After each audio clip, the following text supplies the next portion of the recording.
कांदनपात अर्धी रात गरमा बनाडी का होतच बोलता वाद त्यामुळे आता काय बनाड आणि पद्धतच बदलाई. त्यांसाठी लिहितात 10-12 पाकळ्या लसूण्या, गुंजेल शेंगदाणा लिहितात आणि मस्त लाल भडक अशी चटणी लिहिली.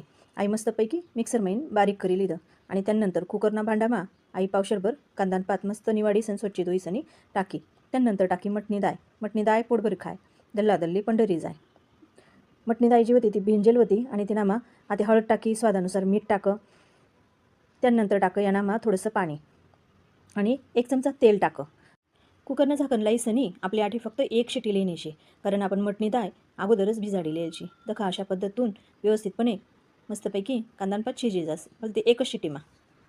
आता एक वाटीमा तेल लिहिलं 2-3 पळ्या आणि मस्त कडकडीत तापडी लिहायचे. त्यांना मग जिरं टाकानंतर थोडंसं हिंग टाकानाशे आणि त्यानंतर आपण जे मिक्सरले बारीक करलेलं होतं वाटण त्यांना झटकेदार असं फोडणी देवानीशे आणि मग नंतर आई जे मिश्रण बनाडेल होतं आई आपण त्या कांदानपात